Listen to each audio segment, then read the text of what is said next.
If you're watching this video, there's a chance that you might be sitting in the field with a broken shear bolt on your baler flywheel, and now you're scurrying trying to find a video on YouTube how to fix it. So I'm gonna cut the bullshit, and in the first 30 seconds of this video, I'm just gonna get straight down to what you need to do and then talk about everything else later. So let's get started. Your flywheel shear bolt is right there. Mine is broken. So first thing you need to do is remove that. Now rotate your flywheel until that hole lines up with this hole.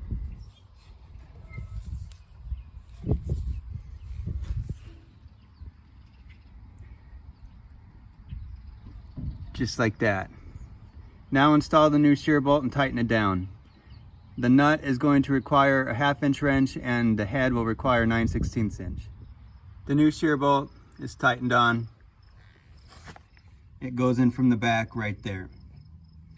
Next, walk over to your bale chamber and try to figure out why it's sheared. If you got a plug or something in there, then take it out.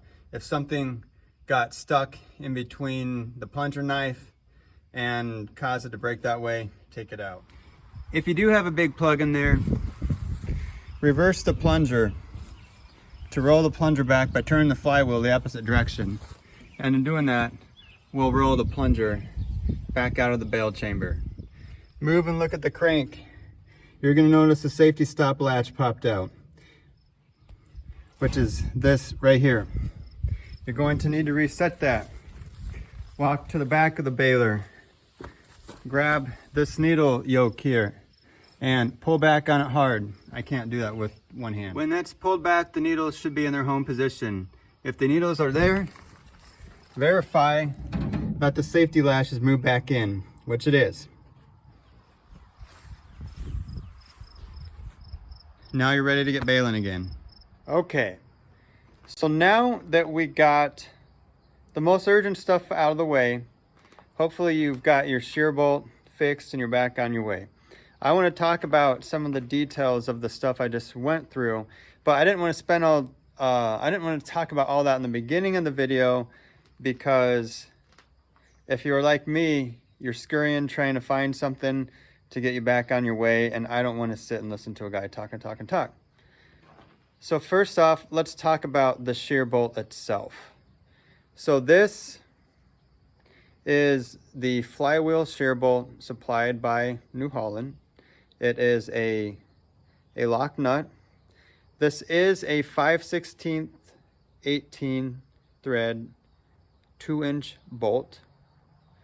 But it's not just any 5/16 18 bolt, it's a special one.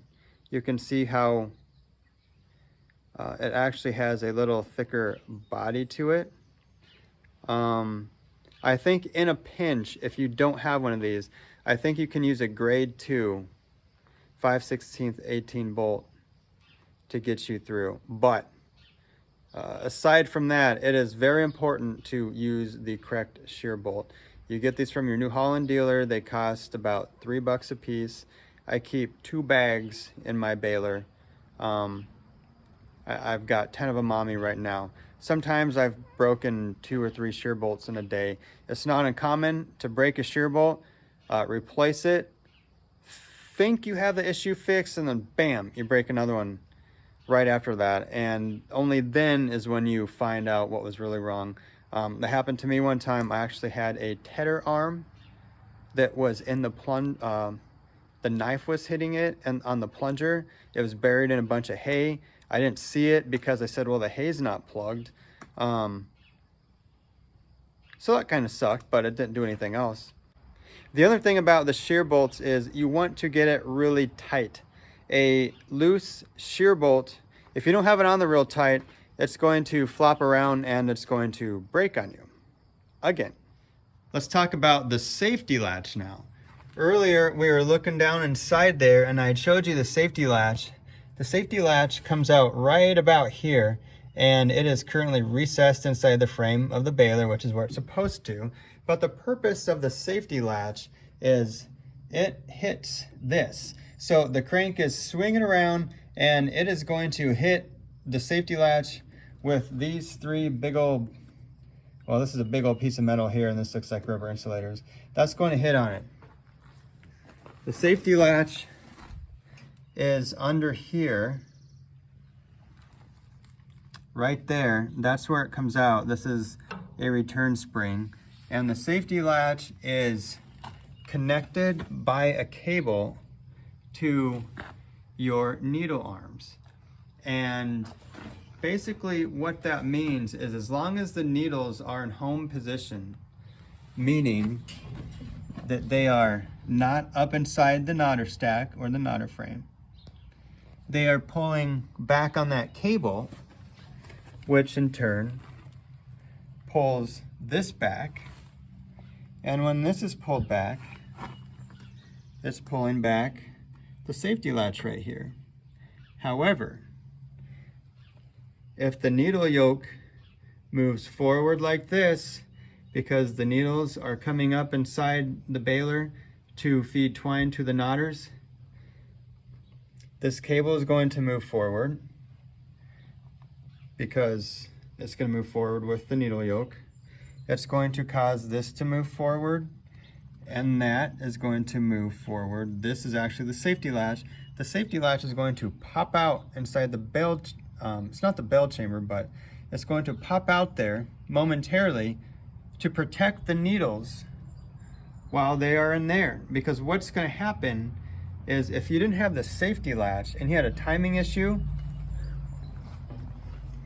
the crank would rotate around and the plunger could actually strike your needles as they're coming up through the knotters. So the safety latch is there to protect your needles from getting hit by the plunger in the event of a timing issue.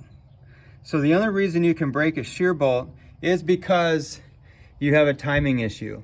And I have made another video talking about how to time and how to check your time. And go check that out, because that will be very helpful to you as well. In short though, if you turn your machine on and the shear bolt just breaks for no reason, you probably have a timing issue. So getting back to the purpose of why we pull the needles back, that's because we want to pull that safety latch out of the way of the crank travel. If you don't rehome those needles and you replace your shear bolt and you fire it up again and your safety latch is still out, your crank is going to fly around and it's going to hit that safety latch and it's going to smash the next shear bolt right in half again. Now, I was actually looking through my manual. This is a New Holland 311, by the way. I don't know if I said that. Other machines may be slightly different. I was looking through my manual and it does not actually say how to change the shear bolt. It just says if you break the shear bolt on the flywheel, use this special New Holland one. So I hope this video has been useful to some of you out there who need to know how to do this critical operation. It only takes a couple minutes in the field if it happens.